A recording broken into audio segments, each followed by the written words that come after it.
Welcome to Foraging for Survival. I'm going to do episodes, which I'm going to call lessons, about foraging wild plants for food. Now, most of these are not the kind of plants you're going to want to eat every day, but what I did is I categorized them into 3 different categories. There's going to be, first of all, choice edibles. That's your best ones. A lot of fruits and berries would classify as your choice edibles. And there's quite a few of them here in this field. There's a lot of wild greens that we can eat. It's very choice, very good greens, and roots and all kinds of stuff that you can eat, and especially in a survival situation where there is no other food to eat. And that's what I focus on, survival foraging. I started learning this stuff when I was like 18, and before that picking berries, blueberries in Maine and New Hampshire, and then mulberries in Florida. But as I got into adulthood, I became homeless and unemployed and didn't know what to do. But I looked around and said, wait a minute, I can pitch tent if I have to, pretty much anywhere. I can find water, I can get water sources everywhere. There's stores, bathrooms, somebody's hose in their yard. I could find water or purify water from a river if I had to. And I could start a campfire if it's allowed, if it's legal, to keep warm. But what would I do about food? And that's where I ran into the beginning of my search for different kinds of wild edibles that you can eat. Foraging for survival is what I call it. And I'm going to start this episode off in a place that's just a field surrounded by small towns in Florida that are booming with businesses. We've got stores over here, we've got stores on the other side, and a nursing home on the other side, and even construction behind us. But in this huge field right here in the middle of nowhere, and it hasn't been used for anything, there's all kinds of wild edibles that you can eat. One of the first ones I wanted to point out is this peppergrass. It's called peppergrass, or poor man's pepper, and the scientific name or Latin name is Lepidium. That's the genus, and Hoensis, and another one is called Virginica. But this one, I believe, is Hoensis. It's one of the Lepidium species in the mustard family. There are lots of mustards. These are the seeds, and they taste, the seeds are edible. You can eat the seeds whether they're green or whether they start to turn like this. When they do turn, I pick them and save the seeds. But you can pull the seeds off at any point and add it to your soup, stew, salad, stir fry. It was used as a pepper during the Renaissance and in Europe, and it was brought over here as an introduced species. A lot of these plants were introduced to America from pilgrims and pioneers and from other places, and they were invasive, so they took off. They like disturbed ground, which means disturbed ground can mean anywhere that we've gone, where there's been construction or someone digging and moving dirt around. And when they leave the dirt, and throw grass down, they throw grass down most of the time. But what happens is you have all these wild edibles coming up from seed once they're exposed to the light and exposed to moisture, and next thing you know, they're growing. So this is peppergrass. The leaves are edible. They're good in salads, stews, whatever. They taste to me like kind of a radishy flavor, not a peppery flavor as much as I'd say a radishy flavor. But that's one of my favorites. It's called peppergrass. The leaves, the seeds, and even the roots are edible. You can roast the roots and then grind them, mix them with vinegar, and make your own little horseradish sauce. And that's what they used when they, in the old times, when they ran out of horseradish and they liked to use horseradish sauce on something, they would make a horseradish sauce out of the roots. Let me pull up. I keep breaking them, but you can see the roots are not very big, and these are small plants anyway. They get bigger than this, and there are different kinds of mustards you can do this with. There's also another wild radish that is a member of the mustard family that's growing around here right now, but that's at the end of their season. And the peppergrass is almost year-round. There are other mustards that are dying off for the season because they don't like our summers. A lot of wild edibles in Florida come here in the winter, and they're like snowbirds. They leave at the end of the winter, and they die off for the summer, but they come back in the winter. Now we also have right here, and there's a bunch of it around me, called Spanish needles. And one of the things that was used for Spanish needles are these little needle-like seeds, little two little prongs on them. And the Indians would collect those, scrape them and rub them together, and put them in their medicine bag. Now if they have a cut or an abrasion or get stung by something, they would spit on it and turn it into a poultice or a salve and put it on the cut or the burn or the bite, and it would work like an antiseptic and an analgesic. It would dull the pain somewhat because it's not very strong, but it would help dull the pain somewhat. But it was part of their medicine bag medicine. These flowers are edible raw or cooked. You can put the flowers anytime into your stew, soup, stir fry, whatever, or survival stew. What I call a survival stew is just gathered forage stuff along with maybe certain edible bugs or a squirrel or whatever that you might have been able to capture and dress out and cook in case you have to survive on just what you can find, what you can forage.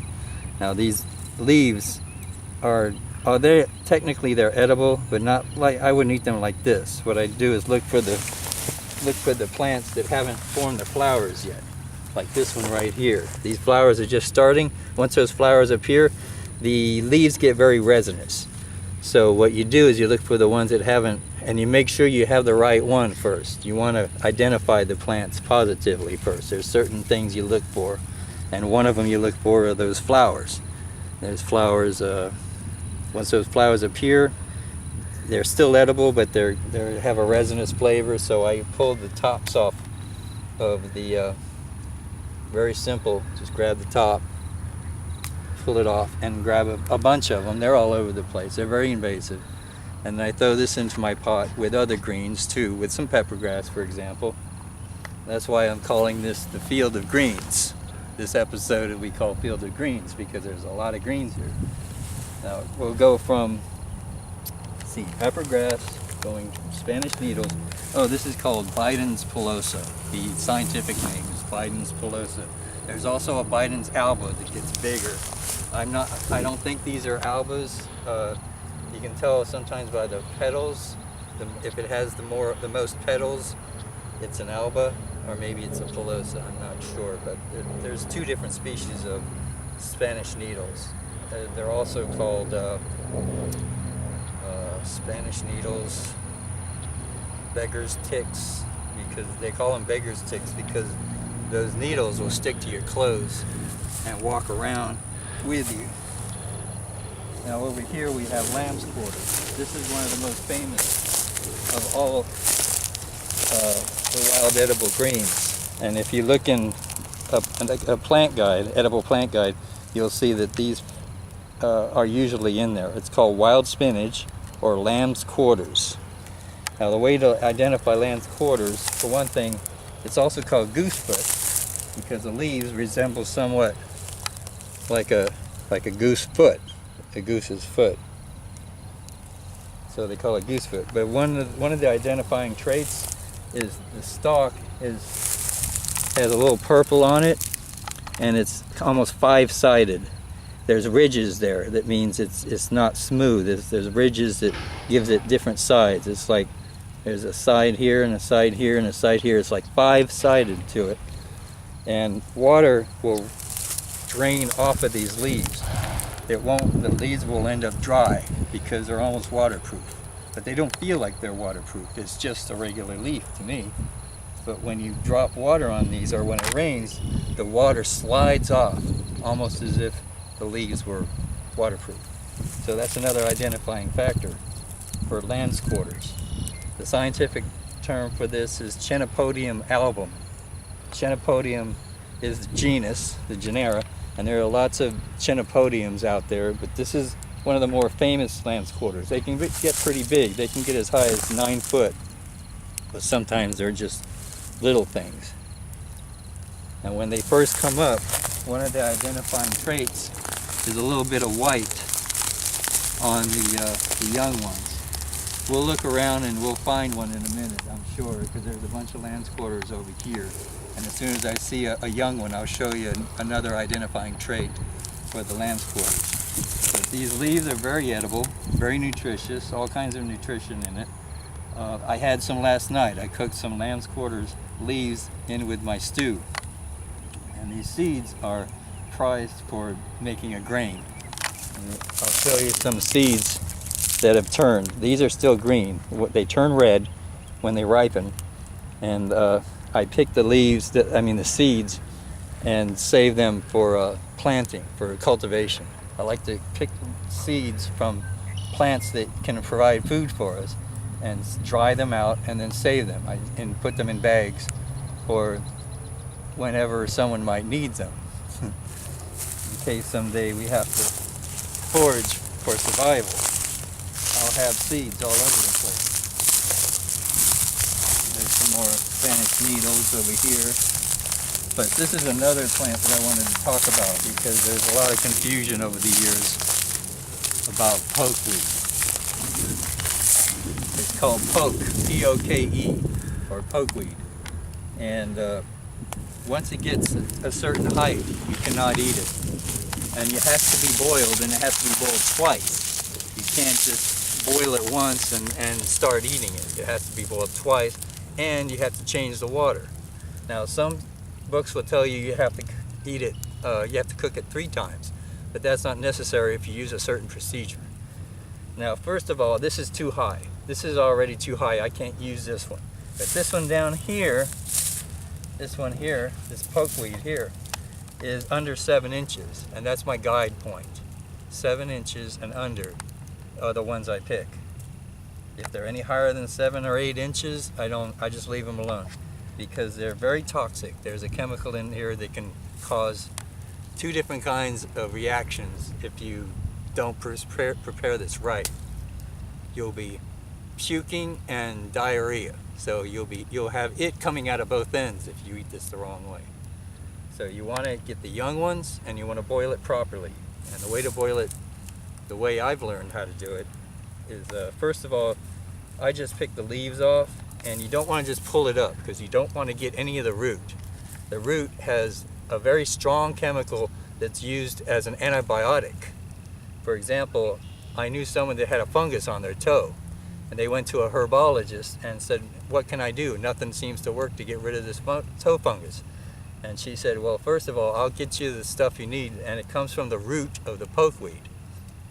It's been processed and boiled, and then you dip your feet and soak your feet in this solution with the poke root, and it works as an antibiotic, kills fungus, and it helped clear up her toe fungus. So although it's very poisonous if you eat it internally or somehow ingest it internally, so the root is very poisonous, but it's used medicinally, and once it gets a certain height, you can't use any of it. You can't use some people say maybe you can eat the berries a little bit here and there, but no. The only part of pokeweed that you can eat is under 7 inches, and you have to cook it properly. And the way to do that is to have your greens set aside, ready to go, and get your pot of water boiling. Get the water on the campfire, on the stove, whatever, and bring it to a boil, and then put your greens in. Let it boil for a couple minutes or so. Then take it off the fire and strain it. Strain the water out of it, and then set those greens aside and get a fresh pot of water going. Start boiling, start cooking that second pot. That's called the second boil. Because what you want to do is get your fresh water going and get it boiling, or at least simmering, before you put your greens back in. Because if you don't, you've upset the process. You don't want to just put the hot greens into cold water and then bring it to a boil. That won't work. Well, so what you want to do is set your greens aside, get your second pot going, your second boil, and then once it starts to boil, then you put your greens back into the pot. And now you boil it for 5 to 10 minutes, if not longer, especially depending on how much greens you have to cook. If it's just a few greens, then just a few minutes. But you want to cook it twice that way So you take out any chemical, and you might ask, why go through all that and take that chance just for some greens? Because once you finish that process, I tell you, it's the best tasting greens I've ever had. That's why it's so famous. It's a southern recipe. But people refer to it as poke salad because of an old song, Poke Salad Annie, or because of folklore, but that's completely wrong. It's not a salad. As I told you before, if you tried to eat that like a salad, you would have it coming out of both ends. So what you want to do is, because the word salad came from the French or Cajun word salé. So salé is a word that means a mess of greens, cooked greens. So they've confused the word poke salé with poke salad. And they called it poke salad, but it's not a salad, it's a green, and it's got to be cooked green, and it's got to be cooked a certain way. But it's very tasty once you've cooked it properly. And don't pull it up, cut it, so that you don't get any of that root. You don't want any of that root into your pot, because that can make you very, very sick. Here's another poke. It's just about 7 inches, maybe a little over. I might go ahead and forage on that too. Pick those two, but any taller than that, no. And just to be on the safe side, I'd pick just the leaves, and I look for any red markings on the stem. This is just starting to get a little red at the bottom of the stem, but I wouldn't use the stem anyways. I would just use the leaves. So you know, sometimes a poke plant will what I call bolt, or what they call bolt, which means that it went from being a little sapling to maturing quickly for some reason. Maybe the conditions were not very good, and the plant just wanted to go to seed real quickly. So sometimes they get up a certain height and they stop growing. So what you do to make sure you're not getting an old plant that's just small is you look for red around the stem, or red coming up to the leaves.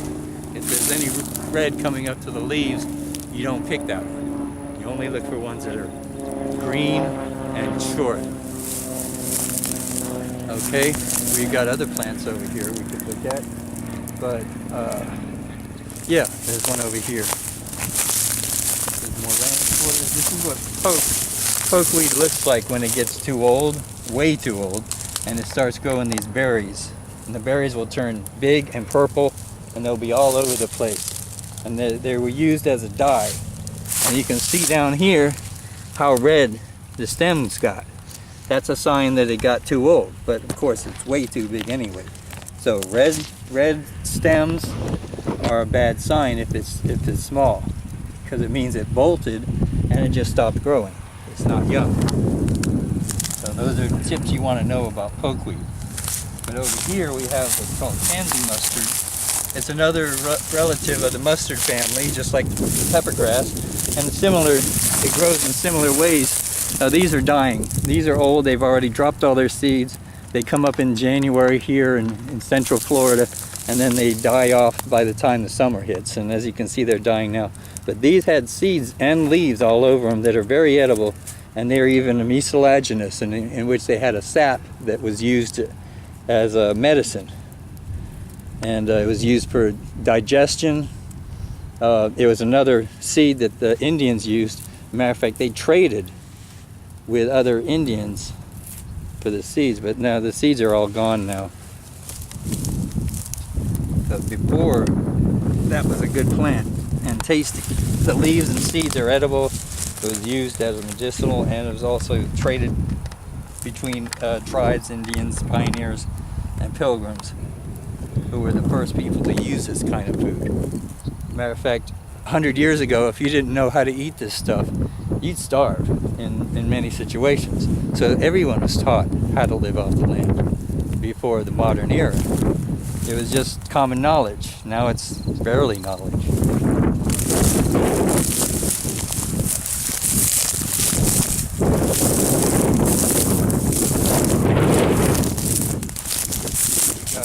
here, these grasses, I'm not sure what kind of grass this is. I'm not so good with grasses, but I know most of your grasses you can't eat anyways. If you're in a survival situation, you can get chlorophyll by putting it in your mouth. and get the juices. Tastes better. And then spit it out once you've got the juices. That's just a little exhibition there for you, demonstration, because the fiber is too fibrous. You can't eat it because it's too fibrous. Doesn't digest well. It would just make me nauseous.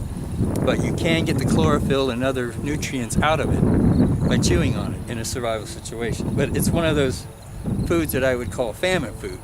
Grass is a famine food. It's not real food, but if you needed some kind of nutrients, you could chew on some and spit it up. Now over here, what I wanted to show you is lamb's quarters when they're young. When they're first sprouting up, you'll see a little white discoloration. Like it's actually a crystalline formation. It's completely natural. You'll see it on all of the tops. And it's one of your identification traits. I don't see that in any other plant. I've only seen that in lamb's quarters. And it's one of your best ways to identify it. You look for, like I said, the stalks are unique, the shape of the leaves are unique, the whole growth pattern is unique. But the most unique thing about lamb's quarters is that little white discoloration at the very tops as they're growing. And they all look like that when they're young, up until the point where they start to seed, and then they kind of lose that white discoloration. It's perfectly natural. It's not something that was sprayed or anything. It came from the plant itself. I'm not sure why, I'm not sure what it is. I just know that it's harmless, it's all good for you, it's good food, it's a choice edible, and it's one of the ways you identify lamb's quarters. And it's all over here. The other day I came out here and I just started pulling up tops and then take them home and then separate the leaves from the stems and cook the leaves. And they're very tasty. That's why out west, lamb's quarters is actually called wild spinach.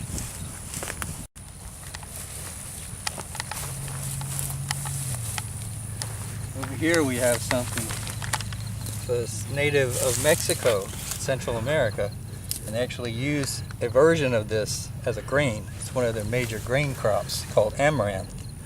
Amaranthus. Amaranthus is the scientific Latin name. And this is the weed version. I call it the weed version because it's not the grain version. The grain version that they raise crops from gets very tall and very seedy, and these are just little invasive weed versions of amaranth. But the leaves are very edible, and the seeds are used as a grain. But I like them for the leaves because they're one of the best wild spinaches.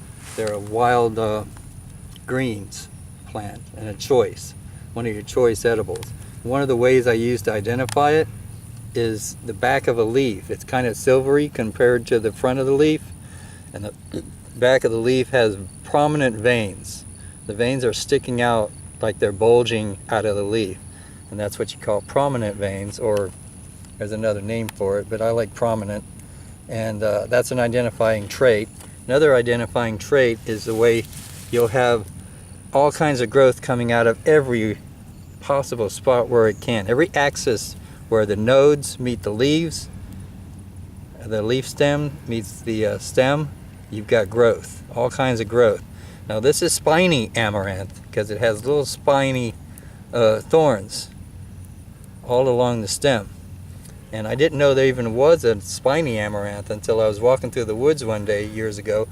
And I knew about amaranth, but I didn't know about the spiny one. So I reached down to look at those leaf nodes for identification, and it stuck me. I can feel the thorns right now. And I'm like, amaranth with thorns? Are you kidding? And it turned out, yeah, it was a species that has thorns. And it's like a cousin of the amaranth, and it's just as useful. The leaves make very good spinach, good greens. Put it in with your salad too. You can eat these raw. And there's another species that's almost exactly the same, except you don't get this white coloration on the top of the leaves. So you'll have amaranth looking like this, with also I think it's a kind of a square vine. It's not completely round. It's kind of ridged. No, this one is mostly round. The stems are stalks and stems are mostly round on this, unlike the lamb's quarters. But leaves are very tasty in a salad or in a soup or stew, or you cooked it in with greens. So you've got fields of greens over there, you got greens over here, and we got more to look at. See amaranth. Let's go over to another part of this field now. Pretty sure that's about it for this side, unless I see something else along the way. Oh, there was something over there. Yeah, sand spurs.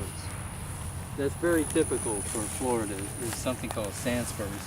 And in subtropical areas you might find some. They stick you with these thorns, these spurs. There's 2 or 3, maybe even 4 different species of sand spurs. I'm not sure which ones are which, but they're all the same pretty much. They just stab you with these things. And if you're going around bare feet, and I've been a victim of these things before, they will stab you and hold on. Now these are young ones, but when they turn yellow, they're holding a seed inside of them that's actually edible. When this evolved over time, it kept the herbivores from eating the seeds by growing these spurs on the seeds. So the spurs are actually a defense mechanism to keep other animals from, like us, from eating them, from eating the seeds.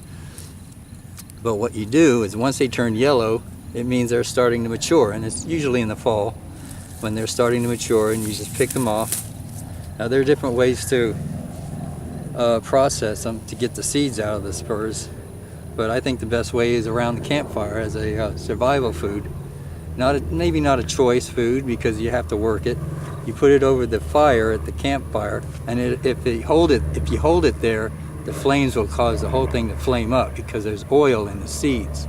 There's very nutritious oil in the seeds, but it'll flame up over the fire. So you let it flame up and then back away and put it out.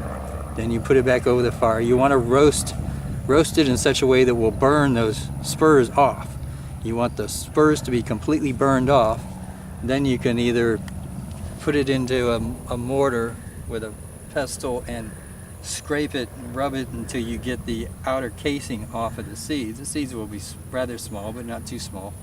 And then you can either eat the seeds as they are, cook them in other ways.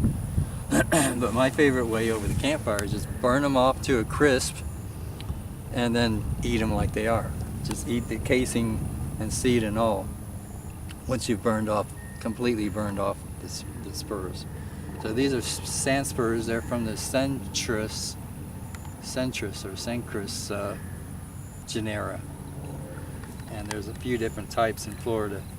People have no clue that they're edible, but they are. See, I wasn't going to talk about that one, so let's go find some dandelions, but they're not really dandelions. They're called false dandelions. There's a few over here, but there's a whole field over here I wanted to show you. These are the dandelions, but they're not really dandelions. They're called false dandelions because there's a big difference between real dandelions and not dandelions. Now, if these were real dandelions, you wouldn't have a stalk like this that's completely thick and green, because real dandelions have just a flower stalk that comes up the middle, and its flower stalk is translucent. You can practically see through it, and round and soft. And this is not a translucent flower stalk. This is an actual stalk for branching, a branching stalk, where you'll have leaves on the stalk, or you'll have branches coming off of the stalk. And then the flowers, once the flowers grow, the stalk is no longer edible, but before these flowers formed, while the stalk was still growing earlier in the season, you can boil the stalk, this green part, like you would asparagus, but you want to boil it longer because you want to boil it until it's soft enough to eat. But as you can see, these are toward the end of the season because they're all turning to pollen, and I haven't seen any that are actually flowering lately. They're just kind of dying off for the season. They don't like our summers, just like a lot of these plants. But the edible part are the leaves. Okay, here's one. or a young one. What I could do is throw this whole thing in the pot. See, the flowers start, but I just take that off. That whole thing could go into the pot, and they do have a milky substance, which normally, as a general rule with milky substances, we call it latex. You don't eat plants that have a milky substance unless they're certain greens. Especially, you don't want to eat any cactus that's having or in any way that has a milky substance. That's a sign of a poisonous cactus, if there's a milky sap to it.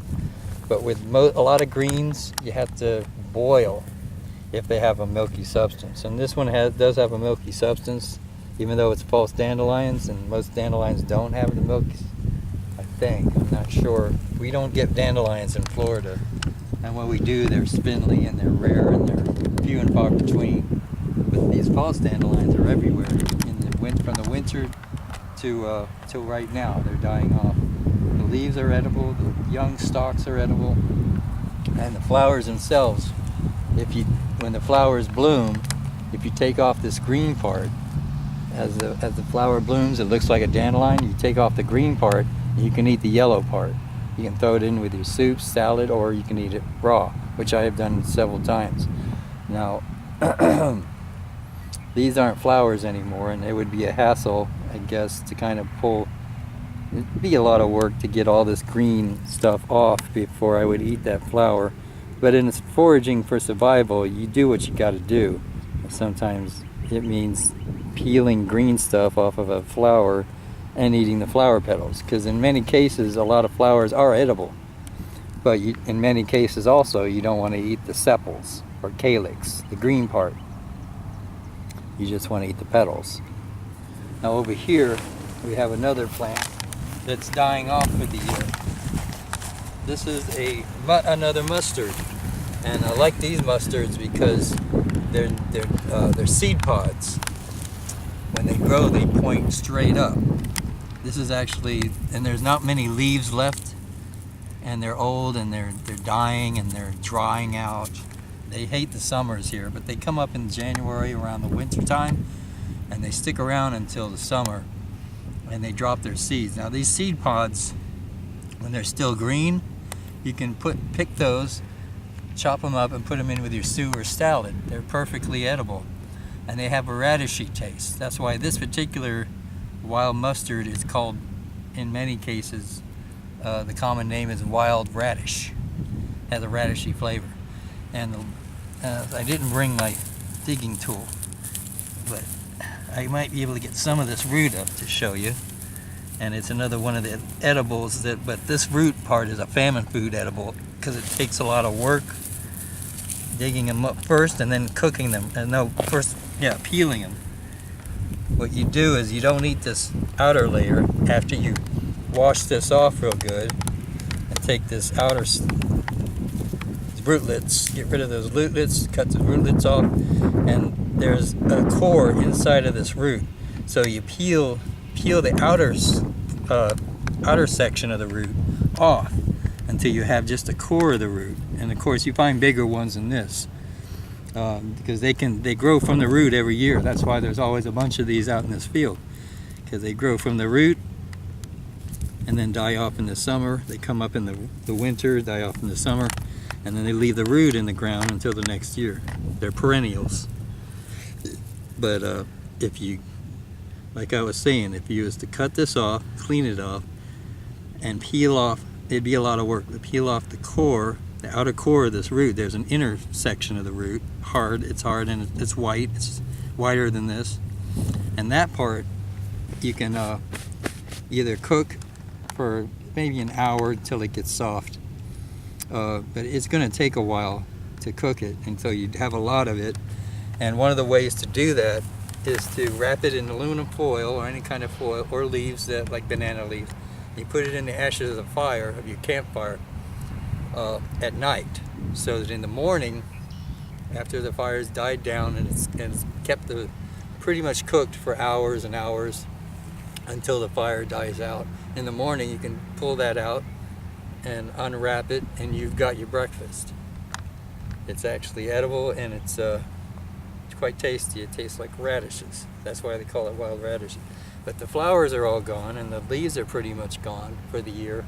So all you have left of these wild radishes or greens or mustards is these seeds, these seed pods that point straight up. It's another one that I save the seeds after they turn color. I save the seeds for general purposes, for planting. There are other mustards that you can make actual mustard from the seeds.